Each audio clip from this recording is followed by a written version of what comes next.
होली का त्योहार 2025 वर्ष में दिनांक 13 मार्च और 14 मार्च को है।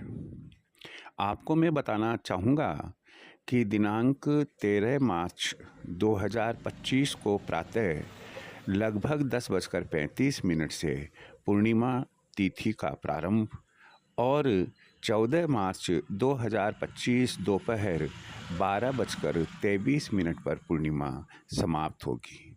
चूँकि 13 मार्च की रात पूर्णिमा की रात होगी, इसलिए स्वाभाविक है कि होलिका दहन इसी रात में होगा। रहा सवाल यह है कि होलिका दहन का मुहूर्त क्या रहेगा, कैसे पूजा होनी चाहिए, क्या कार्य वर्जित है, क्या कार्य हमें करने चाहिए, इसकी मैं आपको जानकारी दूं, इसके पहले आपसे मैं यही कहना चाहूँगा कि यदि मेरे चैनल को सब्सक्राइब नहीं किया है, आप कीजिएगा और शेयर कीजिएगा। यदि आपकी जन्म कुंडली से संबंधित किसी भी प्रकार की कोई प्रॉब्लम है तो आप मेरा यही जो नंबर डिस्प्ले हो रहा है, व्हाट्सएप नंबर और वॉइस कॉल नंबर है, आप संपर्क कर सकते हैं। अपने बिंदु पर आते हुए मैं आपको जानकारी देने जा रहा हूं कि 13 मार्च की रात पूर्णिमा की रात होने के कारण होलिका दहन 13 मार्च को ही होगा। होलिका दहन का जो शुभ मुहूर्त है वह 13 मार्च लगभग अर्धरात्रि 11:26 से प्रारंभ होगा और अर्धरात्रि पश्चात 14 मार्च लग जाने के कारण रात को 12:30 तक यह मुहूर्त कुल मिलाकर 1 घंटा और 4 मिनट के लिए रहेगा, जिसमें हम होली का दहन कर सकते हैं। अगले दिन यानी कि 14 मार्च को होली खेली जाएगी, जिसमें हम लोग रंग गुलाल एक दूसरे पर लगाते हैं और जिसे हम रंगों की होली भी कहते हैं और इसे कई प्रांतों में धुलंडी के नाम से या गैर के नाम से भी जाना जाता है। होलिका दहन के पूर्व आपको क्या करना चाहिए, पहले तो मैं यह बताने की कोशिश करूँगा कि होलिका दहन के ठीक पूर्व आप होलिका की जो लकड़ियों से और अलग-अलग तरीकों से जमाई हुई है, आप उसकी पूरब मुखी या उत्तर मुखी होकर पूजा करें। होलिका दहन के मुहूर्त के समय जैसे ही होलिका दहन शुरू होता है, आप होलिका दहन के समय होलिका में, जलती हुई होलिका में गोबर से बनाए हुए उपले जो आपने अपने घर पर ही बनाए होंगे और गोबर से बनाए हुए उपले आप उसमें डालें। कारण ये है कि ऐसा करने से घर में सुख शांति रहती है, घर से नकारात्मकता हट जाती है।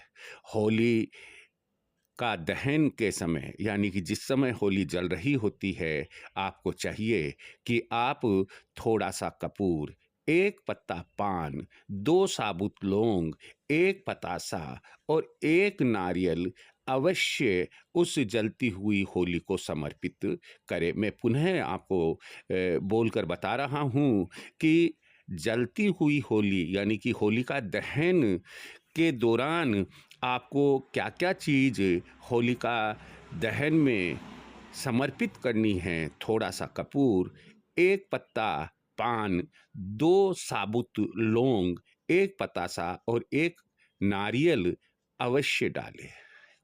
साथ ही साथ जलती हुई होलिका के आप परिक्रमा अवश्य लगाएं।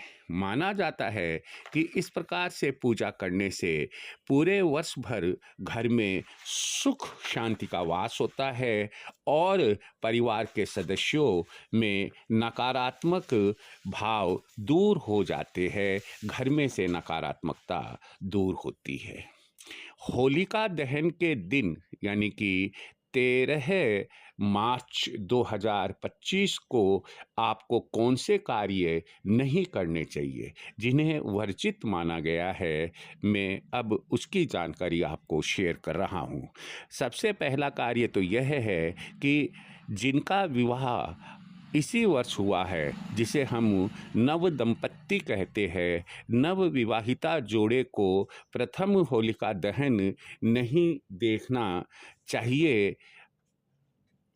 यदि वो लोग साथ-साथ यानी कि नव विवाहिता अर्थात जो नव दंपत्ति है, यदि होलिका दहन देखते हैं, तो ऐसी मान्यता है कि उनके वैवाहिक जीवन में बहुत परेशानियां आती है। अगला काम आपको क्या नहीं करना चाहिए कि आप पुराने, फटे, गंदे और काले नीले रंग के वस्त्र नहीं पहने। मैं पुनः बोल रहा हूँ, होली दहन के दिन आप पुराने, फटे, गंदे और काले नीले रंग के वस्त्र नहीं पहने। होली के दिन आप कोई ऐसा काम ना करें जो अधर्म का हो।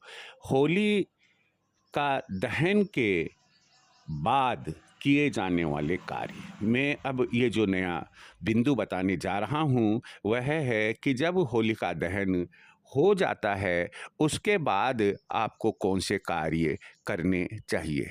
पहला कार्य है कि होलिका दहन के समय जलते उपले घर में लाए और परिंदे में रखे। सामान्यतया झर जो होती है उसमें रख कर लेकर आते हैं। दूसरा काम है कि होलिका दहन के समय आप गेहूं की दांगी, गेहूं की दांगी का मतलब होता है कि गेहूं के पौधे की जो फलियां होती है उसे गेहूं की दांगी बोलते हैं। तो पूरा जो पौधा होता है उसका कुछ बंच यानी कि एक समूह 10-15 डालियों का, वो समूह आप ऊपर कैसे बांध ले और उन दांगियों को जलती हुई होलिका में जलाकर यानी कि सेक कर लेकर आए घर पर। अगला जो कार्य आपको करना चाहिए कि आप अगले दिन यानी कि 14 मार्च 2025 को होलिका दहन की राख का ताबीज बनाकर अपने गले में पहने या दाहिने हाथ के बाजू पर बांधे। इससे आप बुरी शक्तियों से बचे रहेंगे और आप पर किसी भी प्रकार का कोई गलत टोना टोटका नहीं करा सकता, अर्थात आप पर टोने टोटकों का कोई असर नहीं होगा।